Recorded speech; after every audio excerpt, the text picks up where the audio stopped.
Welcome to the Agents of Innovation podcast,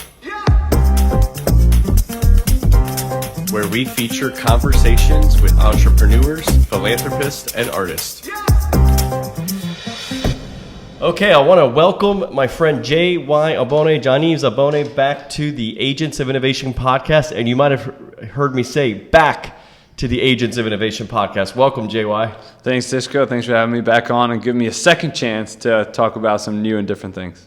Well, when I say welcome back, you were actually on episode 2 way back, and now we're in the 100s here. Yeah. 100 and teens, I should say. So it's been a long time, and that was actually over 7 years ago that we sat down on episode 2. Also, it's funny, we're here in Atlanta where you live now. Yeah.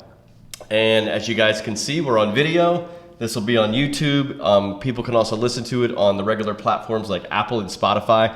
Was it on Spotify back then? No. Was it on YouTube back then? And JY was just observing all of the equipment I've got here, which I've been using for a couple of years now. But and he said, well, this wasn't the case 7 years ago. Yeah. In fact, I said the case 7 years ago was we did it over Skype, and it wasn't video. It was just an audio call, and I just recorded it. So hopefully I got all the technology working now. Yeah, no, it's so cool to see just how things change and the things we use. But, I mean, that's the cool part when you start something. I mean, it should look different, down the road. So, but it's cool because, who uses Skype anymore? I mean, no one's ever said, let's get on a Skype call. Yeah, so now when I do a podcast online, I do it over Zoom, right? Everybody's on Zoom. And I'm starting to feel antiquated on Zoom because I'm starting to see other podcasters use all sorts of platforms. So I'm starting to ask, do I really want to go on another platform? But people are doing that, and so it's pretty cool. And people are using some high tech cameras and everything. So yeah, it's also part of the iteration of entrepreneurs, right? We just kind of keep learning by doing, and trying to get better and improve. Yeah, and also from others. I mean, it's okay. It's not stealing ideas. It's actually just learning and then seeing how you can use it for yourself. That's okay, but that's how we learn, what else is out there. So JY, just to properly introduce you now, you're now the founder and CEO of Aubone Tennis, and his last name, if you don't know how to spell it, is Aubone, Aubone Tennis. I first met JY when he was playing on the Florida State University tennis team. He was actually the number 1 player on the team. And at least I think at the time I met you. Although, was Matt Clower number 1 when you were there? No, he was number 1, but he was before me. Yeah. So, I remember. So the very first time I actually remember meeting you, and I was recalling this recently because I was kind of reviewing some of your story and the previous podcast and everything. And I remember I was actually out on the courts with my friend Dom Lausick. Yeah. Does he still live in Atlanta? Yeah, he lives here. Yeah. And so. That's kind of funny, and we were hitting, and I was like, who are these guys over here? Yeah. He's like, well, that's number 1 and number 2 at FSU. And I was like, yeah, I feel like I'm not even playing tennis watching these guys. Like they're incredible. And I mentioned something to you guys, while we were playing, and then we connected a little bit more over the months and years in Tallahassee. You ended up becoming an All-American at FSU. I think they're only 2-time All-American on the men's tennis team. Yep. And we just got some breaking news here today. Tell me some honors that you're going to be receiving soon. So I just found out recently that I'll be nominated to the Florida State Hall of Fame for their athletic program. That's amazing. Congratulations. I can think of, by the way, people know I'm not a Florida State fan. I lived in Tallahassee for 8 years. I just grew numb to the garnet and gold everywhere after a while, including on the tennis court that I was playing on that day. But Florida State has an incredible athletic program, and when we know about all the amazing football players, baseball players, basketball players, tennis players, so he's going to be. How many have there been? Do you know? What other? I think I'm the 3rd tennis player. Wow, amazing! Yeah. All men, or is that a mix? Well, maybe there is on the women's. I just know on the men's side. Yeah. So there's Matt Clower, who you already mentioned, and I'm blanking. I think Joey Reve, the former assistant coach there, I think is him. That's awesome. So anyway, congratulations, JY. So the other thing I remember, just to bring people up to speed, so we had you on when did you graduate college? 2010. 2010. I remember after 2010, and during college, you had played some professional tennis as well, and then you hung up the rackets, and you were actually going into the world of finance. Yeah.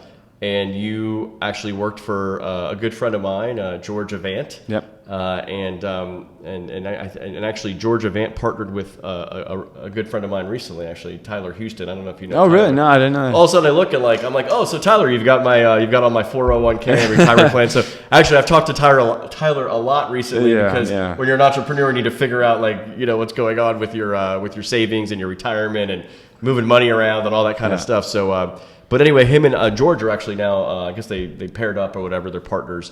But anyway, you were working there, and then actually around that time, you were looking for a room to rent, and then we were roommates for about 6 months or so. Yep. And you come home one week from Miami, and you're like, "Hey, I wasn't looking for another job. I like Tallahassee. I like George, but my friend got me an interview at Morgan Stanley." And tell us a little bit about that. Yeah, I mean, it was just an opportunity I couldn't pass up, because. My original dream was once I hung up the rackets, I needed a new dream. So the new dream became to work for a hedge fund one day. And so I was working, it's a smaller firm in Tallahassee, and the job was to work as an analyst over at a team at Morgan Stanley in the private wealth management. So it ended up being, as far as assets under management, the biggest office of Morgan Stanley, so bigger than their New York office. And so I interviewed, and I got the job. And it was one of those tough situations where most of my friends were still in Tallahassee. I love Florida State. I love Tallahassee. I mean, we had a great place, where we lived. But I was like, yeah, actually, you were my grill master. I had a barbecue grill out there. I never used it, and JY always wanted to use it and cook. And I was like, invite people over. Use the grill, so that was awesome. I miss those days. Oh, well, you should come over now because now I have 2 grills. Oh, look at that. So I just couldn't pass it up. I'm like, this could open the door to maybe get me to a place that gets me closer to a hedge fund. So I took it.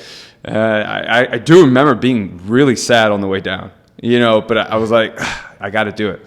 So yeah, so you got that job and.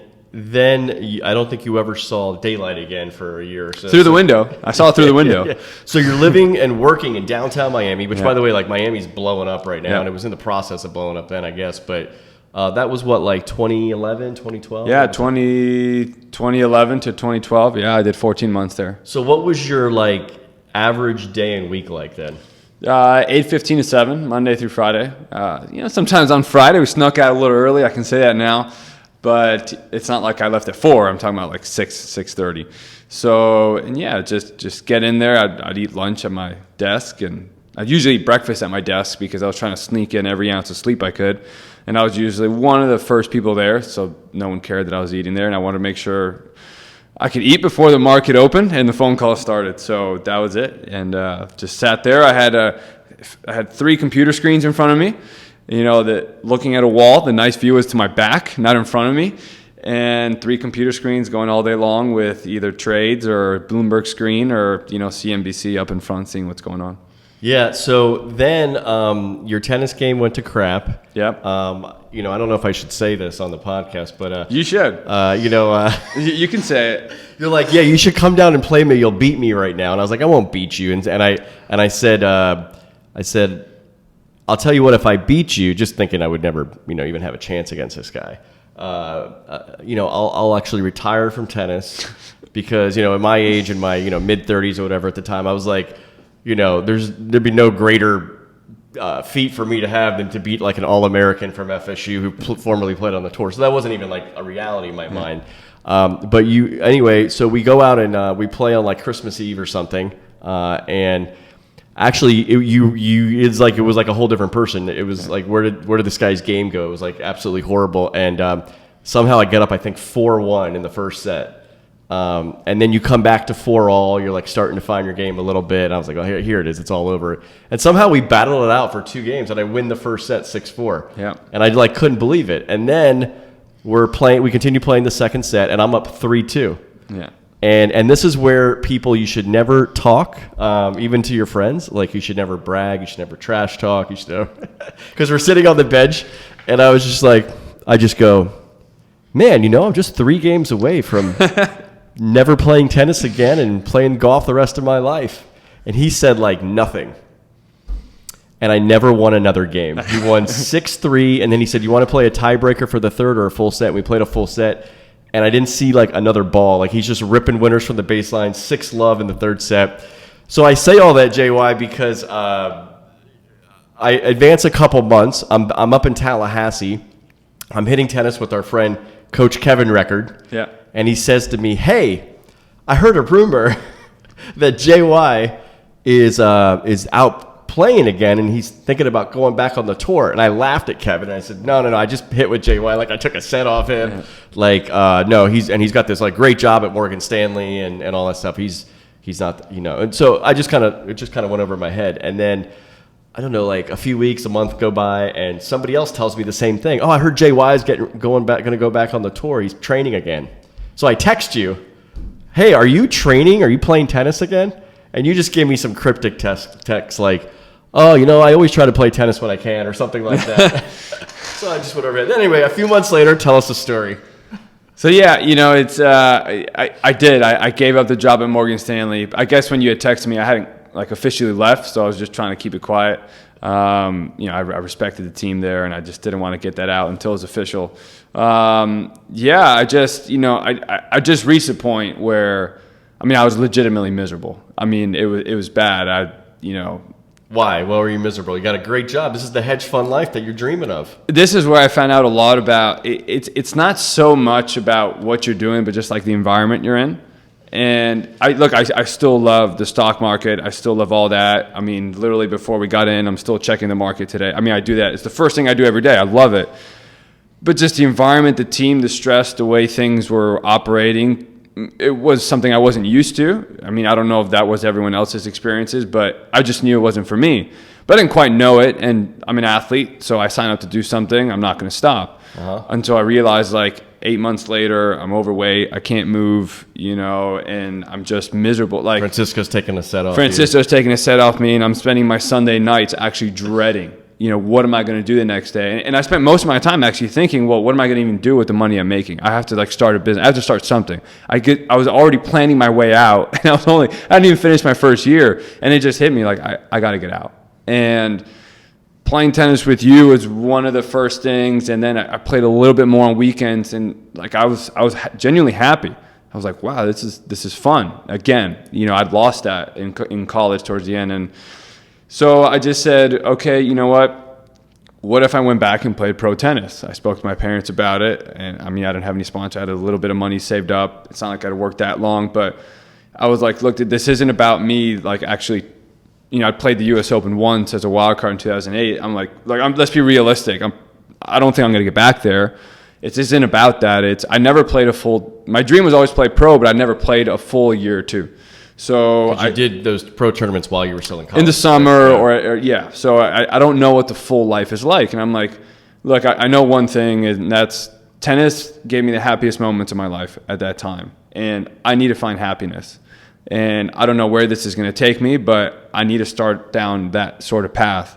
And it's funny because I remember after I told my bosses everything, and they tried to convince me not to. And one of them pulled me aside quietly, and he probably said the right thing. He's like, financially, you're making the dumbest mistake of your entire life. And he's still correct. He was right. But I said, yes, but that's not what this is about. And this is about something else. And that's where my life changed. So advanced just about 2 years from now, you were on the tour, I think, for about 3+ years. Just under 4. Yeah, just under 4 years. And I remember about 2 years in, you started blogging about how difficult it is for somebody ranked. You got ranked back into the 400s or something. Yeah, right. Somebody ranked at that level, even somebody ranked in the 200s or so. How difficult it is even to make budget, not just that, you're not even winning enough to stay, have living expenses, basic living expenses. So I remember you having a graphic, and we were blogging about it. So we had you on episode 2. I thought that was super interesting, and it actually made me think to myself, oh wow, athletes can be like entrepreneurs too in a way. Especially the way you kind of plotted out, this is my budget, this is my expenses. I'm viewing this as a business in a sense. The first couple of years you might lose money, but then maybe by year 3, you might start making money. So I had you on, I think maybe not too long after that. The New York Times maybe caught some articles that were written about you and your blogging, and you actually were cited in the New York Times. And actually, I don't know if it's you, but maybe it's a lot of things building up. But I remember within those couple of years after you started releasing that, maybe there was a lot more attention being paid to pro tennis players compared to say maybe like the golf tournaments and stuff where players maybe back in the 2, 3, 400s might actually be making a decent living in golf, at least finding that way. And so, there's still a lot of attention on that. There's still a lot of disparities between the very, very top guys and those guys just trying to make it so they can improve and play. But anyway, tell us maybe what was your experience like during those almost 4 years on tour as a player and getting to live that dream? Well, it's interesting looking back now. I don't know if it was the best thing for my tennis to write that blog because my thought process kind of changed within that. At first year and a half, I was doing great. Like I actually got to my career high ranking, which was better than what I was doing when I was playing in college. So that was a great milestone. I was like, wow, I'm actually better than what I was in college, considering where I'd come from. I thought that was pretty cool. And then I started writing about it. And as soon as I, like my former boss said, financial decisions, I was pretty sure I think I was losing like $30,000 a year. And then it actually just started getting me thinking about it more. And then it took away my thought as to just do this for fun, work as hard as you can, see where it ends up. Then I actually started to pay a little bit more attention to, well, how much am I bringing in? How much am I spending? I was doing that before, but it didn't bother me as much. But then I got to a point I'm like, okay, at some point I need to make a living. Yeah. And then I started focusing more on winning and trying to make a living and make money than I did actually, again, just enjoying myself and playing. So I'd say like my last year and a half was a very different experience than my first year and a half. So even though the blogs were getting a lot of attention, I think looking back, it helped my writing skills, which is great because I have a website now and I write a lot of blogs. But at the time, it probably took my focus away from where it originally was, which is just be happy and play. This isn't a financial decision. And I didn't do it on purpose, but I think subconsciously I started to make it one. So I think it was episode 77 on this podcast. I had a professional soccer player on, Chris Mueller. Yeah. And it's funny, so Chris Mueller, if anybody, at the time he was playing for my team, Orlando City. Then he's gone abroad and he played for a Scottish team, and he just got back into the MLS and he's playing for Chicago Fire. That's his hometown, Chicago. So happy for Chris, not happy he's now playing against the Orlando City. But anyway, Chris was doing some, during the beginning days of COVID, he started a book club. He started doing some writing. And anyway, I had him on the podcast. It was really cool. But one of the last questions I asked him was something about, Chris, I see you're doing this, you got this book club. I see you got this writing going on the side. The lifespan of a professional athlete is very short. Like, he was 23 or 4 or something around the time I interviewed him. If he makes it to 30 in the pros, still he's only 30, right? If it's 35, Tom Brady's like an exception right now. Yeah, he's like 44. And he's like, so I kind of just asked him like, is this, what do you see yourself doing if you weren't playing soccer? And, maybe there's writing, maybe there's other things going on. But his answer was, as a professional athlete, I just got to be totally 100% focused on soccer right now. Yeah. That's it. Now, granted, Chris just wrote a book and published it last year, so I guess he hasn't been doing just soccer. But I could see something was going on there. But I think maybe there's something to that mindset of just totally putting all your energy. One of the things he said is, he goes, I don't want to look back with regret that I spent energy on other things or whatever, and I didn't put my full effort. And, he was talking about nutrition and, everything. But JY, when you went forward from that point and you decided, what was the, so I want to ask you 2 questions here. What was the decision point, the final, like, okay, that's it. It's been 3 or 4 years, whatever. Why did you make that decision? And then the second part is, what was the next stage for your career? So going into my 4th year, I got to the point where I'm like, okay, I do need to make some money at some point. If not, at that time, I think I was already engaged to my now wife. And I'm like, at some point you do need to make some sort of money. There is a point where, okay, you kind of need to win some more matches. That's really the focus. Mm-hmm. And so I said, either I get to a certain kind of ranking this year to where I'm close to where I need to be, or I'm done. And within 2 months of that year, I hurt my hamstring, had to get an injection. I was going to be out 3 months. And after the first week, I was like, dude, just stop. It's, the year before I was already going backwards. My ranking was actually dropping.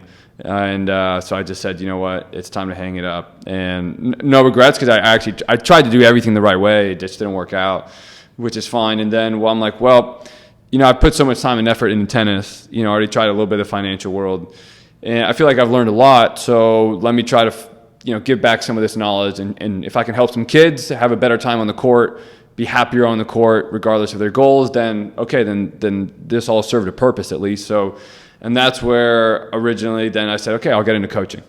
So, and that's where. And is that when you moved to Atlanta, or you were already training in Atlanta? I was already training, and I'd already committed to living here at some point. Yeah, a few years in, I said I'm just going to stay.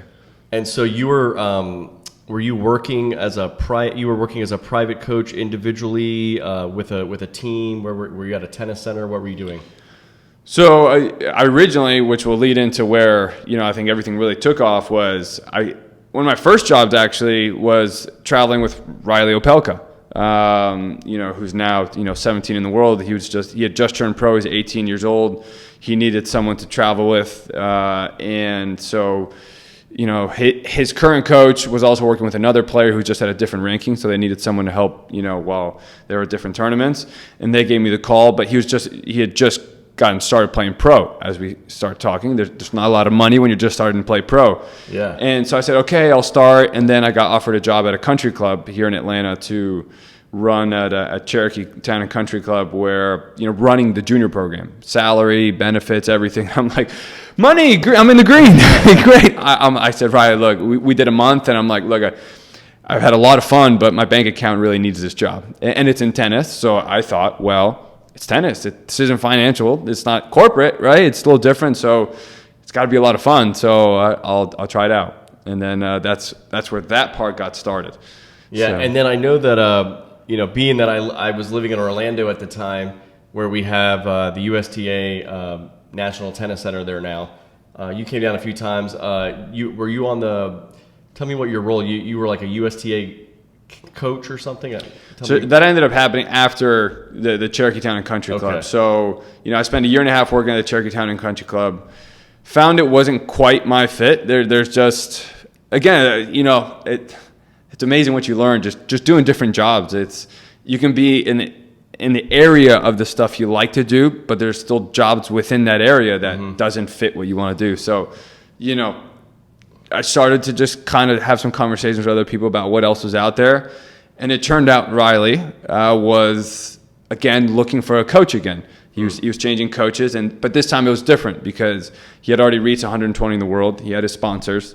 And the United States Tennis Association said, we would love to hire you as one of our independent contractors to actually travel with Reilly. So it was more secure. Financially, it was a lot better than before. And they said, you'll be traveling at least 30 weeks a year. But Reilly's ranking was already proven before when he had just started. And I just said, you know what? I had always believed in Reilly. I believed, he's still moving his way up. I could still be a top 10, top 5 player in the world. And he was just getting started. So all I asked was, can my wife travel with me to some of these tournaments? And they said yes, whenever she wants. So that's awesome. Obviously, she knows she's not going to get in the way. And so I said, okay, great. Let's start this new journey in this different area of tennis, traveling with a pro, and let's see where it takes us. So yeah. So you started that, and he was about 120 or so when you started working with him. Then. So he'd gotten up to 120, fallen to about 240. So he was actually going backwards, but he was still only 19, turning 20 that year. So he's still very, very young. And so we got started right at 240, and he was in January of 2018. So 2018, and then he begins to rise. And by the way, speaking of rise, this guy's what, like 6? How tall is he? 7 feet. He's 7 feet tall. It's crazy. And how tall is John Isner? 6'10". So he's taller than John Isner. Yeah, about an inch. Yeah. So I've never stood by. I went to one of his matches, but I never stood next to him. But I was once next to John Isner. Yeah. And he was pretty tall, so I can't imagine a guy. But it's funny because I look at, how tall are you? 5'9". 5'9", right? Pretty average, I mean, right? No, yeah. And I see pictures of you, like, with Reilly, like, when he wins a tournament, and I'm like, dang, that guy's like a giant, you know?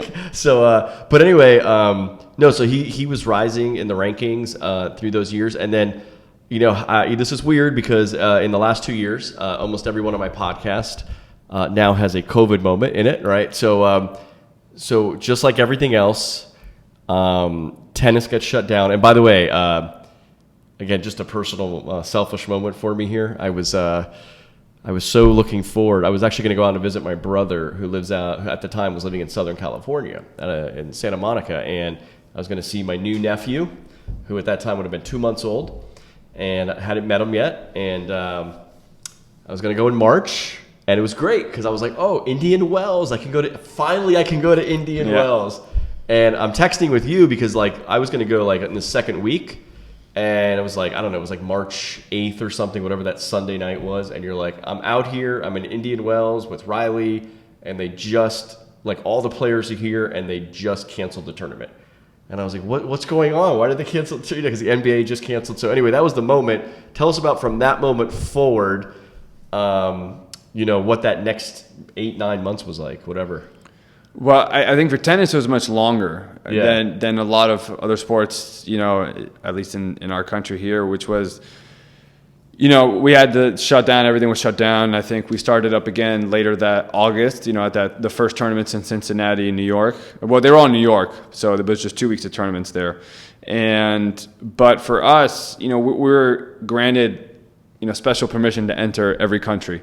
We always had to have special papers to get in, and this is like pre-vaccine and everything. Oh yeah. This was, you're still kind of a little nervous around people at first. No one immigration line, no one on the planes. I remember flying home from Melbourne, and there were 25 people on that flight. Wow. You can imagine a plane that big. So everything was like this. Airports were empty, planes were empty, but we were traveling. But the problem was every time we went to a new country, every time we were not allowed to leave the hotel, and we were not allowed to leave the tennis courts. Like they had security so that you could not even cross the street. You could Sometimes you wouldn't even go out and get fresh air because you just didn't know if they were going to throw you out of the tournament and out of the country, which happened to a player in Canada last year. So that's so let's go because I feel like I remember a little of this. Let's maybe give you the Australian Open as an example. Did that happen in January of 2020? 2021 as normal? Yeah. And how far in advance did you have to fly to Australia before the tournament? 2 weeks. 2 weeks. The 2-week quarantine, right? Yeah. So did you have to literally stay in your hotel room for 2 weeks? Well, some people did. We got really lucky. So originally the plan was everyone, you're going to have to go 2 weeks early. You were in like this bubble where you were only going from the tournament to the courts, but you were allowed 5 hours outside a day. So, I think it was like 2 hours of training, an hour to eat, an hour of fitness, and then 30 minutes in the car there and back. That was your 5 hours.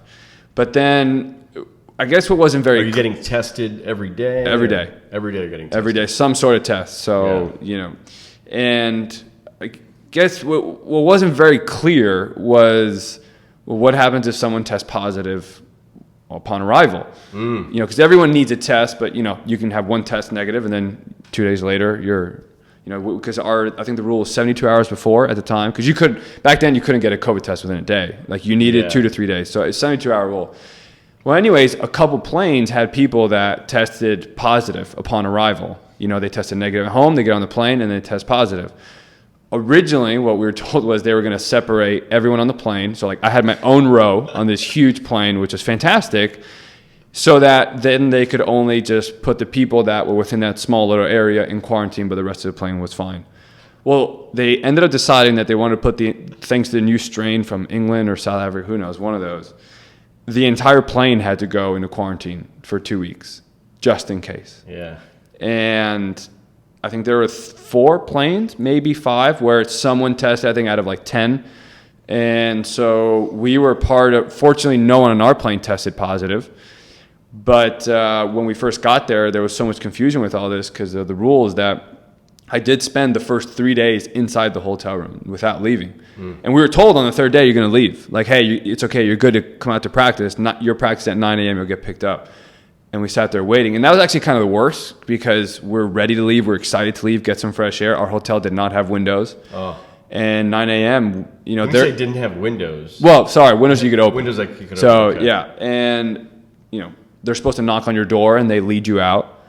And no one knocked on our door. 9 a.m., 10 a.m., 11 a.m., 12 a.m. I'm calling the desk and everything. No answer, nothing.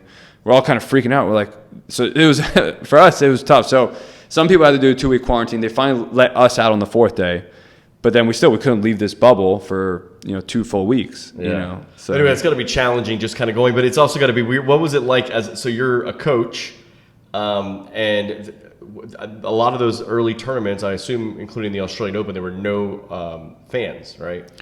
No spectators. No spectators. No. But were you allowed to be sitting there as a spectator for when your player was playing? Yeah, I could be there. I think they allowed some people for the Australian Open, if I remember. Maybe like very sparsely. Very, very sparsely. But what was it like sitting in some? I remember, I feel like I saw some picture or video of you, you're like, oh, there's JY. He's like watching Reilly, it's maybe you and maybe was it Jay Berger or something? The physio, Jay didn't fly down for that one. Yeah. So, but what was it like to just be in the stadium watching a match with nobody else in it? It was weird. Well, and the weirder part, which was just so crazy, the whole thing with the 2-week quarantine was then you could be free in Australia, right? They've had their ways of dealing with things, and I guess there was some small outbreak. So I was helping also Taylor Fritz at the time, and so Taylor Fritz was playing a night match against Novak Djokovic, and so they had let fans in already for the Australian Open. And there's people in the crowd, but they had put a 12 o'clock curfew. So everyone had to leave by 12 o'clock, I think. Yeah. And they're about to go into the 5th set.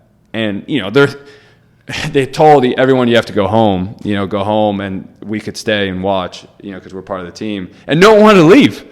The fans were like, no, we're here. Let's watch the rest of the match and we'll go home at 1. Whatever, what's the difference? Well, anyway, they stopped the entire match. Wow. And mid-match, you go from having fans to then all these people have to be escorted out for 10, 15 minutes. And now you're playing just dead silence for in the stadium that can hold, I think, 15,000 people. That was the most eerie thing ever, because even if you whisper to your team, it was just echoed in the whole stadium. Wow. That was an experience. Okay. So then tennis finally, and by the way, tennis had, like you said, it's different from a lot of other sports coming back because it involved international travel for all the players, for all the countries in so many different circumstances and so many different laws and everything. So it's very complicated. But tennis, the world's kind of returned somewhat back to normal now as we're talking. So things are pretty back to normal. I was at the Miami Open. Was that in March? That was really awesome. That was the first time I was at the new facility, and it was full. It was packed. Yeah. And so it was nice to see everybody back. But so then you now some news for JY. So you've helped get Reilly back. He's now he's ranked 17 in the world. He's 17, yeah. Yeah, that's pretty. Number 2 American. Number 2. He's number 1 at one point. Yeah. Number 2 now. Yeah. So you and your wife just had, congratulations by the way, your first child in January or December. Yeah, December 30th. December. Yeah. Oh yeah, we've talked about this because. You and I both have great tennis birthdays for junior tennis, January birthdays, and we always say on December birthdays, and literally the second to last day of the year, your son was born. So in anticipation of that, because obviously it takes, you knew well in advance when he was going to be born, you probably start thinking about this crazy life, traveling the entire world with one of the top tennis players in the world. This probably is going to be a little challenging to raise a family this way. So tell us a little bit about maybe some career changes and also life changes with having a baby and being a father. Yeah, so look at, we had a great run with Reilly from 240 to 17 or 18 and whatever we got to when we were together. But it was just so much travel, and I missed so much time already with my wife, already as a player and as a coach. And I just said, look, the one thing I want to make sure I do well is I want to be a good father, a good husband as well that helps my wife. And we tried to figure out some ways where maybe she could travel with the baby. I mean, Reilly was like, yeah, you can bring the baby whenever you want. But just logistically, I was like, this is just going to be impossible. So, I let them know, look, I'm not going to travel next year. Meaning this year? This year now. So, I let him know last year. And, but then I had to think, well, what am I going to do at home? Because the life of a tennis coach, well, everyone takes tennis lessons in the morning or late in the afternoon. So if I continue that lifestyle, I'm never going to see my baby because I'll be home by the time he's sleeping and I'll leave by the time he's waking up.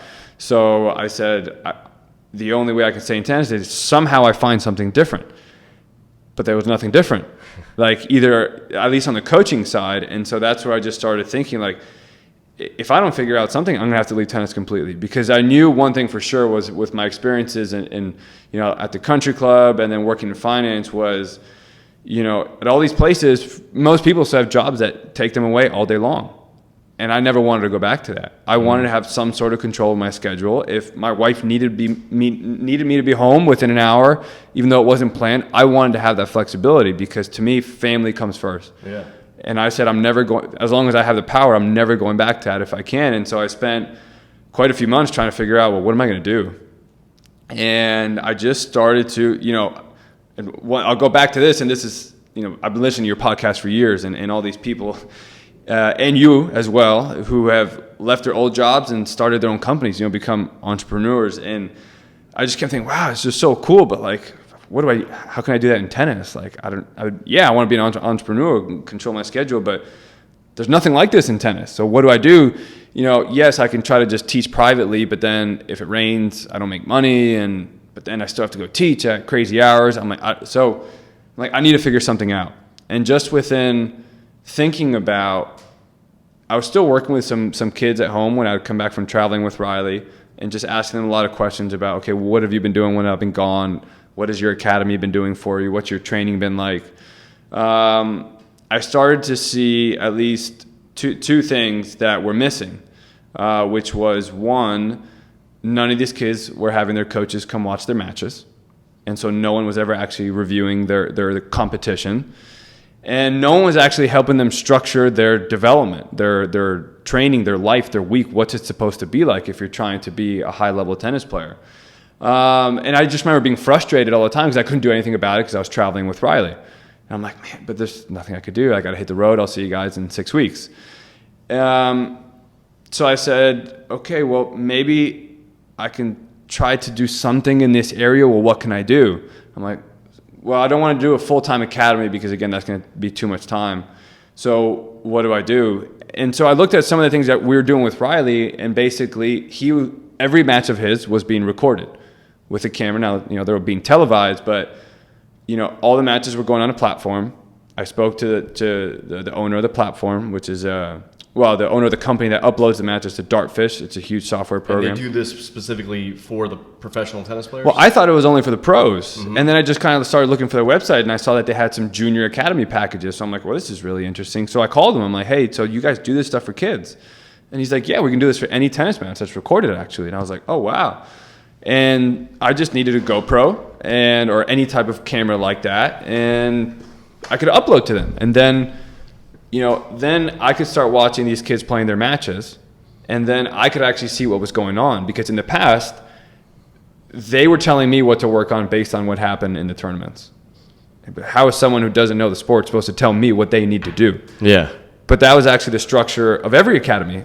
Since they never went, the parents and the kid had to somehow tell them what to work on, and that's what the coach did. And I did that too when I first started the country club, because I was never going to the tournaments. I fell into that same structure. But I would never do that with Reilly. I was at every match. So I'm like, how can there be such a disconnect just because one's a kid, one's a pro? And then I looked at every other sport. Coaches are at hockey games, football games, basketball games, baseball games. They're everywhere. But tennis, nowhere to be found. So I said, okay, what if I can create a business, a program where I hit those two problems, where we get a camera. There's already a camera mount specifically for tennis courts. They mount the camera, they upload it to Tennis Analytics. They upload the match to me on the Dartfish software. They give me some statistics, and then I can go over the match and review with them. Based on that, then I actually see what they actually need to work on, as opposed to what they think they need to work on. And then I can help guide them on, okay, well, what should your training be like? How many days a week should you practice? How many tournaments? What tournaments do you play? When do you play? When do you train? When do you go on vacation? There's a time to actually do all this that if you do it right, then your vacations don't actually hurt you. They help you, because they give you a break at the right time, and a break is actually needed for everybody, not just in tennis. So I gave it a shot. I said, if this works, well, then, a good part of my work is actually on a computer at home. Mm-hmm. Most of these kids actually can't do these reviews until after school or after practice, which is a little bit later in the evening. So I can actually be at home during the day and help be a parent. And then for the few kids that are in person, I made sure to limit myself how many people I work with in person, so I could just also work with at home. But then for those I worked with in person, I really knew exactly what to work on, because they were recording their matches.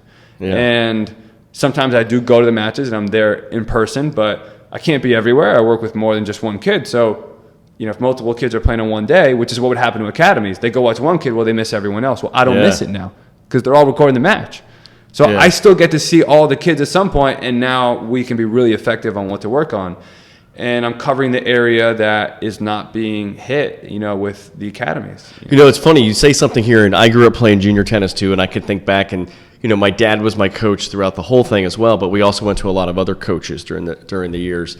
And I could think when you started explaining this concept, I was like, yeah, they were almost never at my matches unless it was a really big tournament, and they were there for not just me but a bunch of other kids.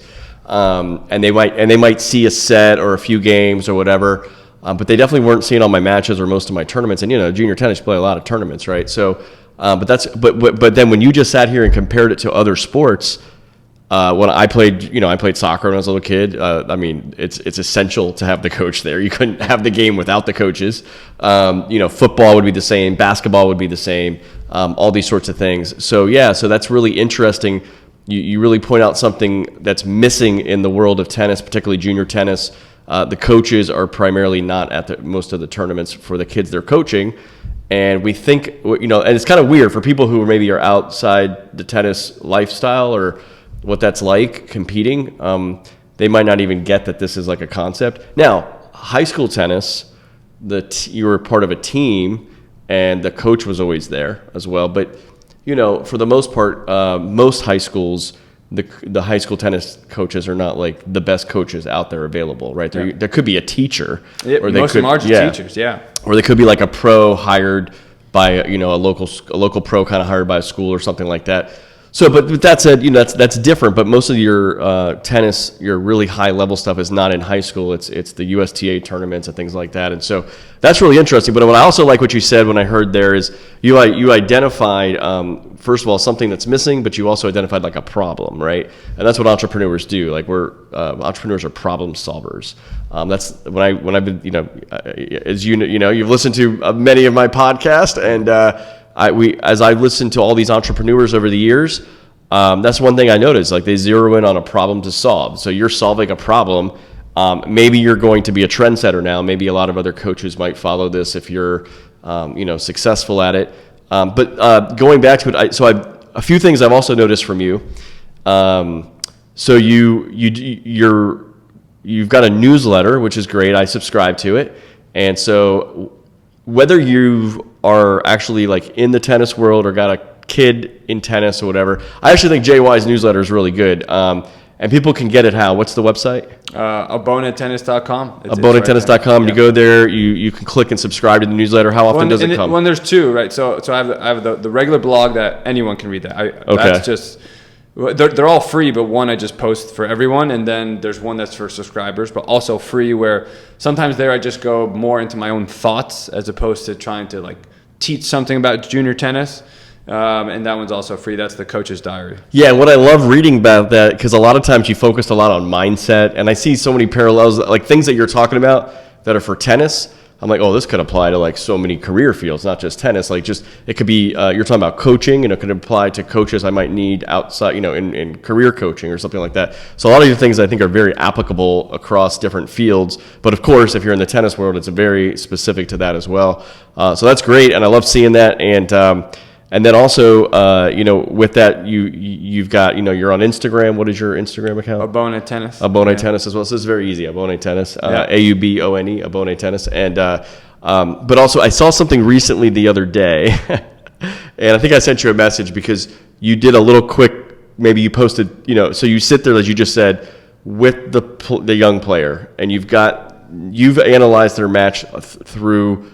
Watching it through the cameras that are put there on the court, and you're able to kind of analyze their game and their match play most importantly, because not anybody, but you can work on a forehand and getting it great or whatever every single shot, hitting a forehand down the line, whatever. But once you actually get into a match, that's a whole different thing. Yeah, right? You got another person there, you're playing against, strategy, everything, even just in between. Points, right? Like how your demeanor is and how you're talking to yourself. Yeah. So you can now observe all of that, and then you get on, I guess, a Zoom call or something with the player, maybe sometimes in person if you're lucky. But you put a little 30-second clip of you talking to your young player. And what I observed was, what did you tell him? This is the one you told him something about. It's not about winning matches today. It's about improving your game. And tell me about how that one went. Yeah. So kids need to understand where they are, which is to get wherever you want to get to anyway, whatever your goal is. Well, you still have to get better. Your technique needs to improve. Your strategy needs to improve. Your decision making needs to improve. So you're willing to sacrifice a few more losses in junior tennis because if you just have good intentions. You don't have the muscle memory to execute really well, but that doesn't mean it was the wrong shot to hit. You still have to hit it, and the more reps you get at it, the better you're going to get at it. And then at some point when it really matters, when you're older and you're getting close to being recruited for college or you're already playing college, then you have the right amount of repetitions in. So I just gave him a comparison, like, look, you're not a pro. You're not playing Wimbledon. Wimbledon's starting in a couple of days. I'm like, you're not playing Wimbledon. Those guys, their strengths and weaknesses are what they are. They can't risk changing anything. It's too big of a tournament. So they wait for other training blocks. I'm like, for you, the next 4 years are a training block. There's no tournament that matters more than your development. And that's hard because, he thought he was playing a big tournament. And to me, I could care less because if he doesn't get better, he'll never achieve whatever goal he wants. So one of the blogs I wrote, which was, you can actually win and get worse and you can lose and get better. And that's a hard concept because imagine telling, a parent that your child got an F, but they're actually getting smarter. They're learning. So it's different. Like, losing isn't an F in tennis. There's a way that you can lose that a coach knows. And, that's one of the things I do is I try to educate the parent for when they're watching, are they trying to do the right things? And if they lose, and then you should be proud of them because they're thinking big. They're thinking long term rather than too many parents that are thinking win now. Today's so important, putting so much pressure on it. So he was kind of like, no one likes to lose, but at the same time, like, this is the same thing for all entrepreneurs, any business person. You don't want to fail. You don't want to lose. You want to win today. You want the bucks coming in now. You want the success today, but as we've seen with all these different entrepreneurs I've had on and any entrepreneur I've ever met, it's a long journey, right? And what I love about what you were telling that young player was basically like, you're going to learn through hitting all those shots now. You're going to learn. It's not about the win today. It's about the win 3-4 years from now, especially if you're 12, 13 years old, right? Whatever they were. And I remember that I could hear that player kind of trying to react to you. I'm like, okay. Like, and I sent you a DM, and I was like, I don't think he liked you telling him that, but it was a really good lesson. It was also challenging for parents because they're putting so much money and time, and nobody wants to see their kid lose. The kid loses, they come home, they're not happy, right? Yeah. Also, some parents might have bragging, rights, over their other friends. Well, and right? I think the biggest one you said is the financial cost. Like it's. Any sport, right? Some sports are cheaper than others. Tennis is probably one of the more expensive ones because there's also a lot of traveling. You're spending all of this money on your child and then they might lose these matches and you're like, well, there goes that, I don't know, an entire weekend away at a tournament, maybe, somewhere between $600 to $1,000, I don't know. And they lose first round, you're just like, I just wasted all that money. Mm-hmm. And actually, sometimes it's actually totally worth it. And that's actually just part of the process. Like with entrepreneurs, like failing is part of the process. I think you put something out about Thomas Edison, right? And he said like, no, I didn't fail. I just found 10,000 ways to do it wrong. So now I know what not to do. Yeah. It's kind of the same thing when you're developing as a player. Yeah. And the other thing you were saying there a few minutes ago was you were telling the player, you got to get your reps in. You got to get that consistency. You've read Atomic Habits by James Clear? Yeah. Obviously one of my favorite books. People hear me. I've used it in my classes that I've taught. And, he actually has that term where he's talking about get your reps in for habits. Yeah. So he's telling people like it's just that consistency over time. But like this is like you were talking about muscle memory for a tennis player or any kind of athlete.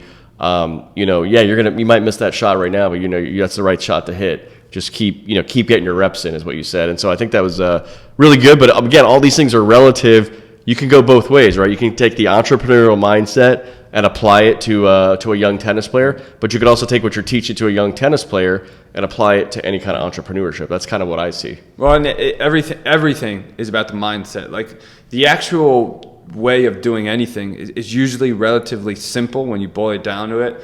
it's the mindset that pushes us forward or holds us back. You know, we get in our own way a lot of the time. And, you know, so for a lot of these kids, it really, they're all working hard, but their mind is just all over the place. And their support system, though they have good intentions, they're using words that are actually putting a lot more pressure on the kid, even though they're not doing it on purpose. So, you know, a lot about it is just, you know, you need to have the right mindset. You know, no matter what you do, there's a certain way to go about things. And that's a non-negotiable about anything that when you're trying to be successful. So yeah, it is pretty universal. And I think for a lot of these kids, it's, you know, it's hard to get. Well, JY, one of the other iterations for me in my life is, you know, I started this community called Fearless Journeys, where my main purpose in that is to help people build an entrepreneurial mindset. And one other thing I got to tell the audience is you are one of the featured innovators in the community. I invited a lot of my previous podcast guests to be on, so I'm very thankful that you've done that. And so in the future here, we're gonna bring JY on a group coaching session. So people who are paid members of the community will have access to do like an interactive, you know, live session with him over Zoom. Maybe we'll do some fun things in person too. And so we've been doing that with a lot of things. We've also been reading a lot of books. I mean, we read James Clear's Atomic Habits late last year. So, and we bring on different authors and others who just are fans of those books to come on and lead a live session to talk about the themes from the book. So, anyway, grateful that you're part of the community as a featured innovator, and also, you know, the other thing is, you know, I love your enthusiasm for listening to podcasts and reading as well. Sometimes it's not even, you know, stuff in the Fearless Journeys community. You sometimes share with me other things you're reading, or you're always looking for recommendations. So I can tell you're always trying to grow yourself and build your own mindset, and that's going to, you know, have reverberations, I think, for the people you're teaching. But tell me a little bit about, because you've listened to so many episodes of this podcast, so I'm so grateful you've done that. But how has listening to some of the guests on a pod, you know, like whether you want to listen to Agents of Innovation podcasts or other things out there, there's so many entrepreneurs and others that we can learn from. But how's that helped impact you?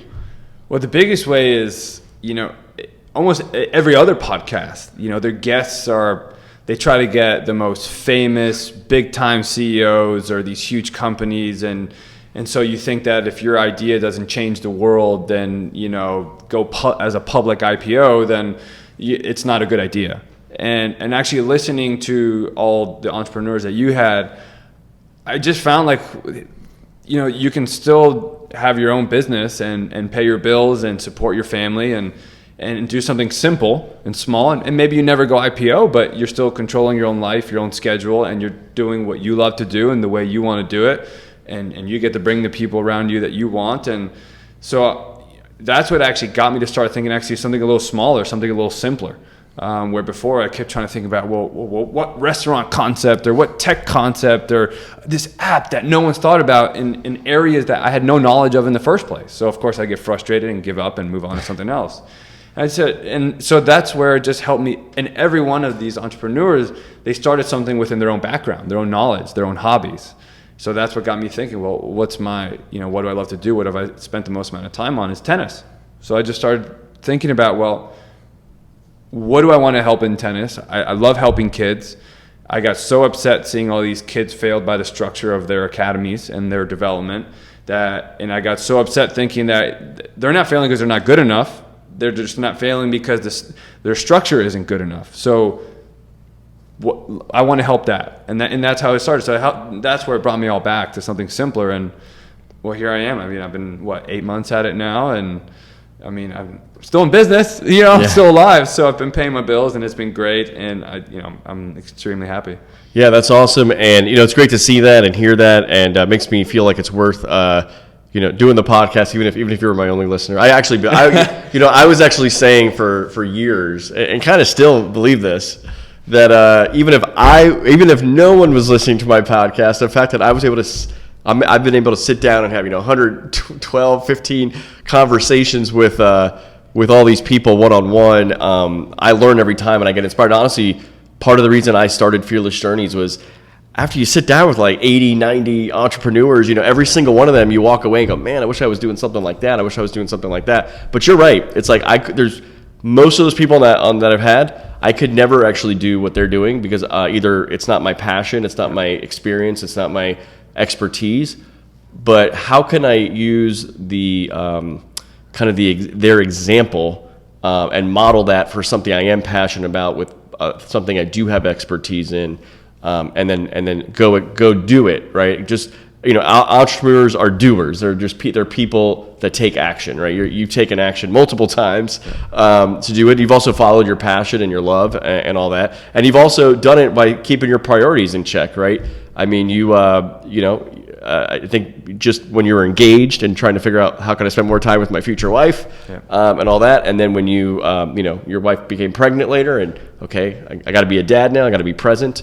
How can I structure? So I think being able to also keep those values, like your personal values, in check with your career values and your career opportunities, I think that's great. So I'm looking forward to the next iteration of JY. The other thing I loved about what you said, though, was thinking smaller, more focus, smaller steps, because that's actually, I think, what everything. And going back to James Clear, that's what he talks about. Like when you're building a habit, for example, I might have a student in one of my classes. Okay, what do you want? Like, tell me your dream habits. Like, who's the person you want to be? Oh, I want to be a person that does 100 push-ups every day.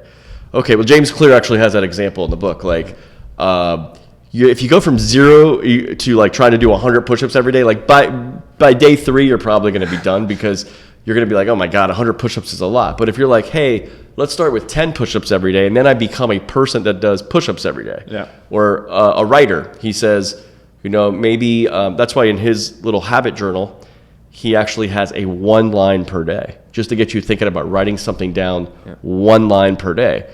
Then after you do that, probably for several months, maybe you advance past 1 line a day. Maybe you advance to a paragraph a day. And then maybe you advance to a page a day or something like that if you want to be somebody who journals or writes every day. So there's you got to start small. And by the way, I love this concept with the camera and teaching the kids, and with the technology opportunities we have with technology now. Yeah. It presents more opportunities than it did even in the past. But JY, is there anything here I'm missing? Because it's been a really very interesting journey that you've been on. And is there any other final things you want to say?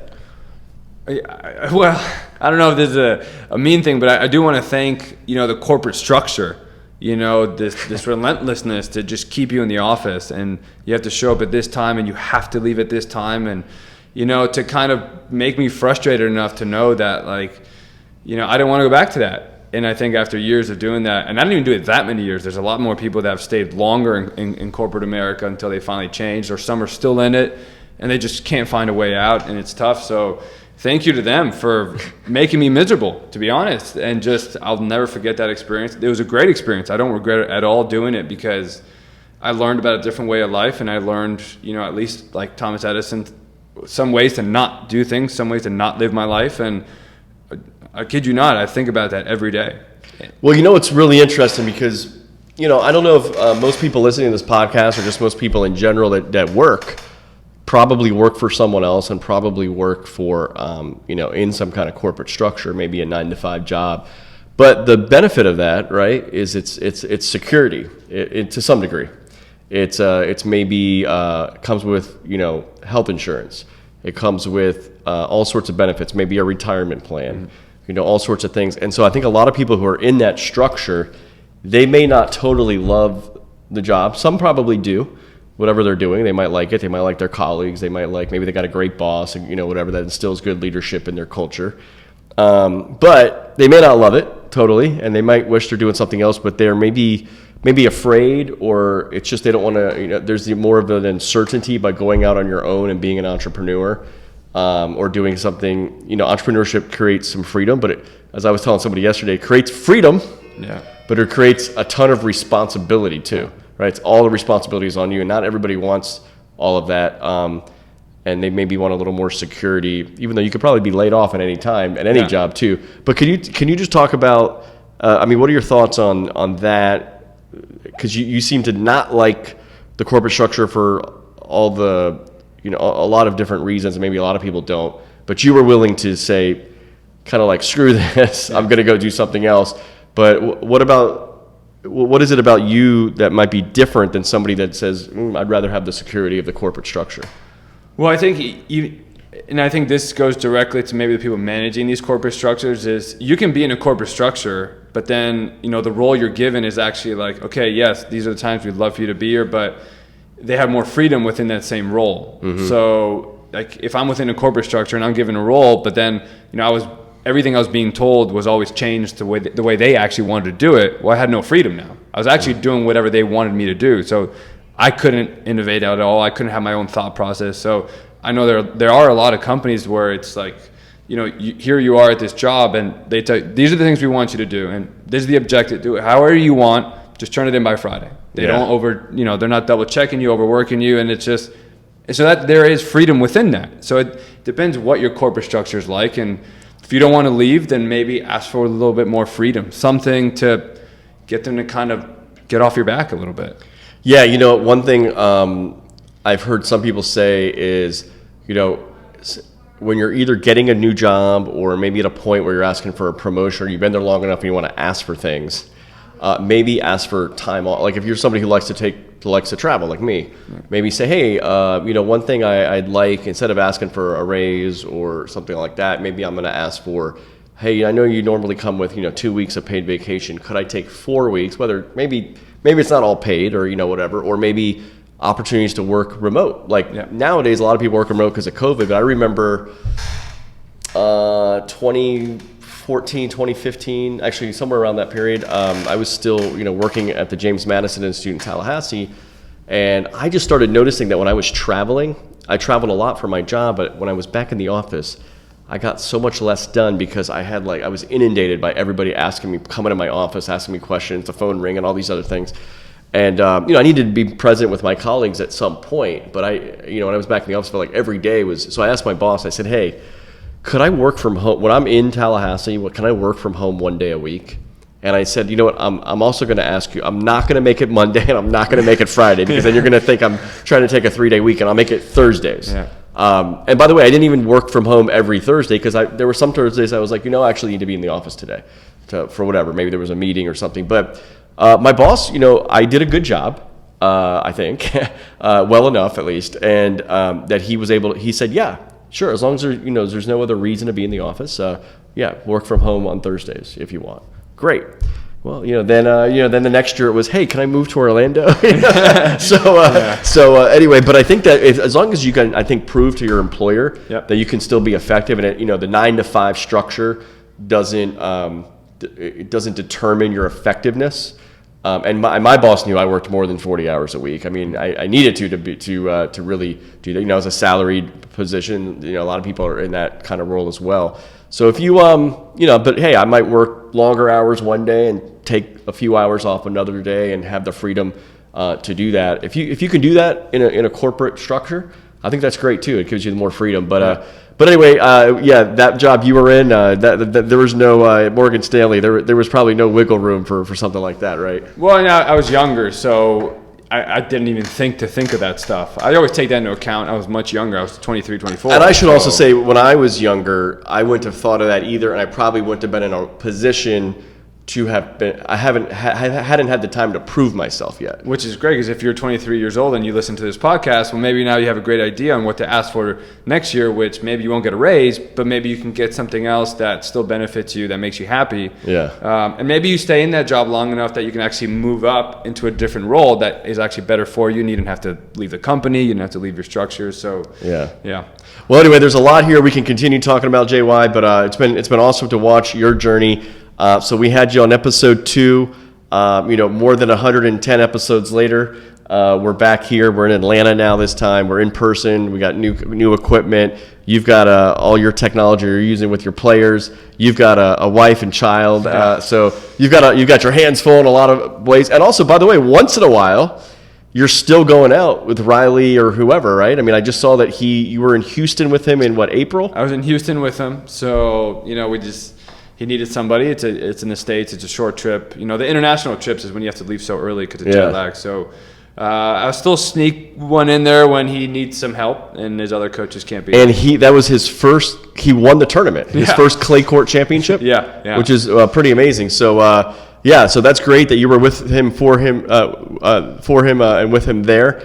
And yeah, I mean, I saw it. I was like, oh, JY's at that tournament. Oh, he won. I was like, well, of course he won. He got JY back, you know. So anyway, all right. Well, this has been a really great episode. And of course, for those of you who enjoy listening to this, make sure you subscribe to the podcast, share the podcast with others, and of course, if you want to be part of the Fearless Journeys community, you can connect with featured innovators like JY, and we actually have a free newsletter as well. So if you go to fearlessjourneys.org, /subscribe. You can actually sign up for the free newsletter there, and if you want to, become a member, there's a lot of great opportunities there too. So, JY, thank you for being an agent of innovation, and you're really innovating right there in that tennis world on so many levels. So I think we'll probably have you back at some point. I hope it's not another 7 years. Hopefully it's something new, right? So yeah. I need to come up with something new to come back on. Well, we'll just keep seeing the leveling up going on here. And thank you again for being on the Agents of Innovation podcast. Yeah, thanks. And thanks for doing all these podcasts because it helped me. So. Great.